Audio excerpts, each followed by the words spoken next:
So let's talk about this James Gunn slate right here, man. Ooh, He we said jumping that into it. we jumping into it. He said that basically by the end of January, he's going to tell you their plans.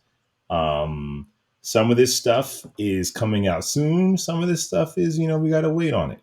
Let me see. Where are you? Okay. So first up, he said that the chapter one is going to be is named Gods and Monsters.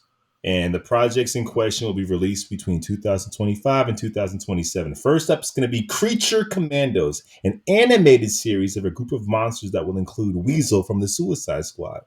His plan is that you'll see animated characters, and if they come into live action, they'll be the same actor voicing as the one that'll be in the live action version. So I he's love doing it. continuity. Yeah, I mean, it works. And it's animated. An animated series probably drop on HBO, whatever it's going to be called. Um, I'm with it. Why the heck not? Now we're also going to get a show called Waller, which is going to focus on Amanda Waller, which is I think it's going to be their Peacemaker season 2. It's going to be within that world, and the characters of Peacemaker will show up in Does that that replace series. Peacemaker season 2? No, I think James Gunn said he's working on Superman, so he's not in the position where he can write a season 2 and kind of showrun it. So I guess Waller will take place in that world, and we might see Peacemaker in it. And because we also got Amanda Waller's daughter who was in Peacemaker, so they're kind of like building upon Waller. And as of February 5th, Viola Davis got her EGOT. So anything Viola Davis is in, I'm watching it. She has her Emmy, Grammy, Oscar, and Tony awards. She's in rarefied air. So what else is? And then here we go. July 11th, 2025, we are getting Superman Legacy. He it's going to be a film about a younger Superman, not an origin story though. It will be released in July, like I said. It doesn't have a director yet. This is really the start of the DCU. This is actually the beginning of it. It will focus on Superman's balancing his Kryptonian heritage with his human upbringing. He's the embodiment of truth, justice, and the American way. He's kindness in a world that thinks of kindness as old-fashioned. Superman. I'll tell you what I liked about this. When he was talking about it, the picture they showed of Superman was it All Seasons? All-Star? All-Star Superman, yeah. It was All-Star. him sitting down, right? On the cloud. All-Star. Yeah. And so that is a visual Superman I have not seen in any kind of film or television content. So I'm hoping they cast a big farm boy looking guy. Would be nice. I mean, we'll see. I don't want to see a Ken doll. That is Superman, though. Christopher Reeve was Mad Ken doll.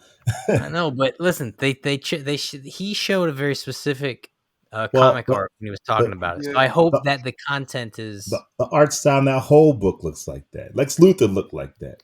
They all kind of had variations of that style. We'll see. We'll see. I don't need him to, because remember, he's Kryptonian, so it's not like anything he did on that farm would build his physique anyway. He has it because he's Superman, not because he kind of looks like Reacher in that comic. I was thinking the same thing. He can't, but that's the thing. He can't look like how Reacher. big is this guy? He can't look like Reacher because no one's gonna buy that. Clark Kent is not busting out of his suit. But the lead up is this. It's gonna go. Shazam! Fury of Gods is coming out, and he was like, "That's already established. It's already working well. We're not gonna mess with it."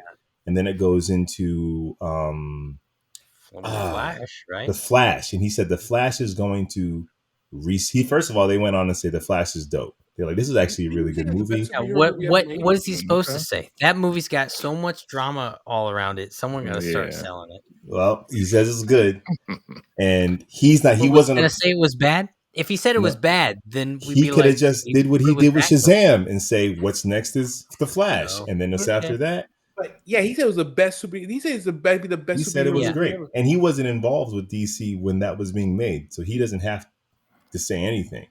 But basically, that's going to reset the universe, and then the next movie after that's going to be Aquaman 2, and that's going to lead us right into Superman. Right. Which is interesting. We're going to get 2 Greg years from now. Berlanti's Green Lantern series, which is going to be on HBO Max. Which It's gonna sounded cool. He compared it to True Detective. Detective, you have Hal Jordan and Jon Stewart, kind of like these space cops, which is cool. That's And cool. then we're gonna get The Authority, a live action film, The Authority. This is gonna grab Wildstorm characters that were popular for a long time. We're gonna get that, Right. which I think is dope. It's like we can't. You kind of have to do what Marvel did, like use the big boys, but also go into your sandbox and They're trying to diversify your Guardians content. this thing. Well, you need to. I mean, you got It to have worked with something. Guardians. Guardian. Wonder Woman is was absent from the upcoming slate, but there's going to be an Amazon heroine represented in Paradise Lost. It's going to be an HBO Max live action series, so it's going to take place on Themyscira. Peter Safran compared it to like Game of Thrones ish. It's going to be a prequel, so I guess it's going to be the world of Themyscira before Diana's born or made, which can be kind of cool. And the Batman 2 is coming out. They're not touching the Batman. James Gunn started off by saying this is going to be Elseworlds. They believe in the Elseworlds. So some films are going to live outside of their shared universe, and the Batman's one of them. Doesn't want to touch it. So the Batman will be released in the Joker 2. Yeah. Right. And they have a release date for the Batman 2, which is going to be October 3rd, 2025. But the DCU will have a Batman of their own because we're getting it's going to be called, I guess, The Brave and the Bold. And this feature film will take influence from Grant Morrison's Batman run, which will be the introduction of Damian Wayne. I think there will also be the other Bat family will be in this. Okay. But we're getting like this Damian Wayne. Batman's biological son. With Talia. It's not the Robin I wanted to see. It's his son, Jack. Yeah. But I want to see him get that dick off the street. I'm sure you do, you sick son. You see? That's how you deliver a joke. Rich, I'm sick and tired of this whole. No, Jack, this is good. Explain that so people have context. No context. If you guys want to, we hit the archives. But it's a Batman inside joke that's been running for a while. I'm not being crass. Yes, he is. Exactly. But no, what's good about this, Jack, is that if you got a Batman that's been around for like 15 years and you already have a Nightwing and all that stuff, and you get Damian, that means Pattinson's Batman can get that dick off the streets. You can have two Batmen in two different timelines with two different sizes and ages of dick. You could have a younger dick and an older dick. Right, yeah, bigger and a smaller. Dicks, Oh, wow. Right? Oh, man. Yeah. Yeah, well, I would like to see Dick Grayson in a movie is the point. You might get two dicks, is what I'm trying to tell you. Because you're going to have the younger one with Pattinson's Batman, and then you'll have an older dick with, whoever's going to be the older Batman. Oh, I hadn't looked at it that way. It's dick for everybody, Jack.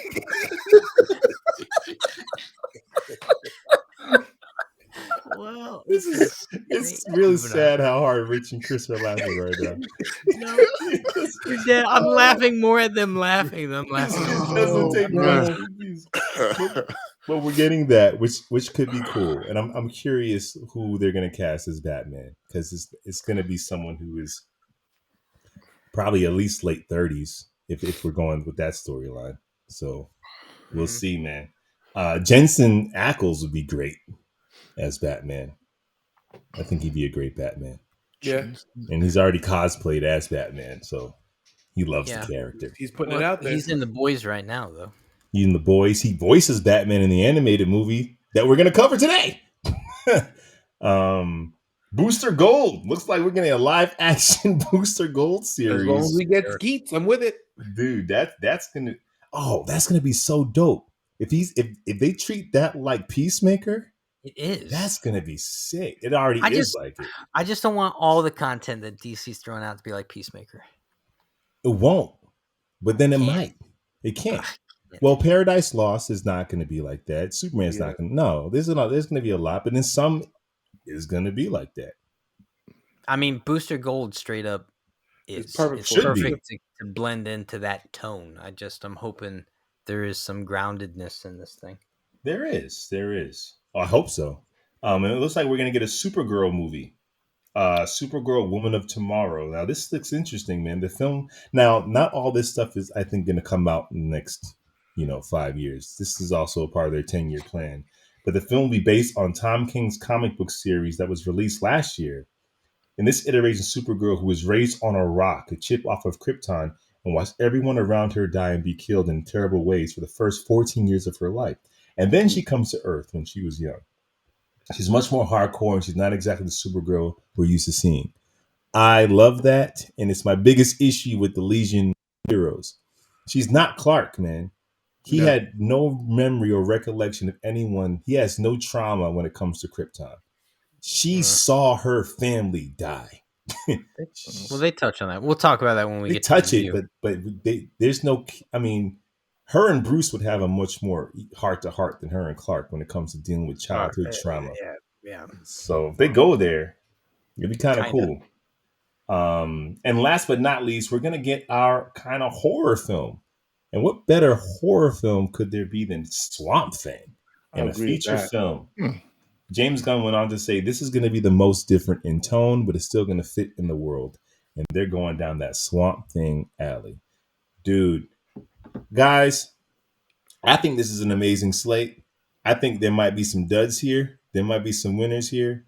But he chose a diverse group of comic book characters that's going to give you a palette. Like you're going to have Peacemaker and Booster Gold making you laugh. You're going to have Superman hopefully giving you the Superman feels. You're going to have this father and son type of thing with Batman. And then you're going to get like a horror film with Swamp Thing. I'm excited. Jack, you were talking trash. Well, it's way more eclectic than I was expecting, which is cool, can be cool. But I'm like, at least we're getting a Green Lantern series. Still, we're missing. DC's funny, man. They arguably have the heaviest hitter and the biggest roster of characters, and they really still just scraping the surface of their heavy hitters. So it's funny that even in his first draft pick between now and 2027, we're getting obscure kind of Guardians of the Galaxy characters coming out instead of some of these heavy hitters who we still haven't seen. So it's okay. What cool. heavy hitters are you talking about? He said Superman, Batman. He said Green Lantern series. Yeah, we got the Flash coming out. What? Those are the heavy hitters. Flash is gone. We know Flash for sure is gone after this one. I mean, Ezra Miller as Flash. Yeah, that's what I'm talking about. So whatever that does. But I'm saying he's giving us our heavy hitters, but he's not doing what DC did before, which is just we're gonna bank all our money on the Trinity and no one else. It's like no, like are we still getting Blue Beetle? Yes, my bad. Blue Beetle will come out after the Flash, right? And it's kind of be its own standalone thing, which works because the world is reset, so they probably don't have to do much with that. Yeah, James but Gunn it may also or may not keep going. Right. Because the movies and TV shows that were made before this regime, like he even says Superman and Lois, they were like, people seem to like it, so it might go on for 1 or 2 more seasons. They're like, they want the slate clean. They're tired of DC pulling a Marvel in the 90s, licensing all their stuff all over the place, and it's not cohesive. They want a cohesive universe. Kind of what Marvel's doing with, whether we like it or not, their Disney Plus, all Marvel stuff is some way connected. And they want that for their stuff. Yeah, and they've been doing that with their cartoons. Same forever. Actors are doing all the voices. So. Yeah. So I'm excited. As a DC guy, I'm excited. We'll have to wait and see. He did also go on Twitter and ask everybody. He's like, I'm not going to take your opinion, but I just want to know, Superman, trunks or no trunks? And he put up a poll to see what people said. Trunks won. Not by it wasn't like crazy amount, but the Trunks won. I don't know where I sit with it. Yeah, give me Trunks. It depends on the style, man. Depends on who made the I suit. saw some back when Ralph was doing Superman. There were some versions of it where it was this red accent to the pants that actually looked really good because they still That'd be paid dope. homage to what was there, but it wasn't underwear on the outside. That'd be dope. And you know me, I'm a traditionalist. My toys, I like the ones with the trunks, but I at least need the accent to show me that, you know, the red is there for a reason. I would love an accent if they don't do the trunks. To me, it depends. If they go on the route where his mom made the suit, put the underwear on the outside. Let him say this looks ridiculous, and let his mom go, that's the point. You're a god. When they look at you, they don't need to be scared. They need to see someone that's like, you don't look like Superman cannot look alarming. That's why he wears bright colors. He's flying around underwear on the outside. He like takes away the threat level on hello. He has to, or Well, else. you know, you can make an argument that all Kryptonians were a little confused and they wore their undies on the outside. So it can work both ways. Just doodle stains on all their pants. Wow. All right. Well, that's the news, everybody. that was the news. What's up, y'all? Welcome to Three Brothers and a Shot of Milk.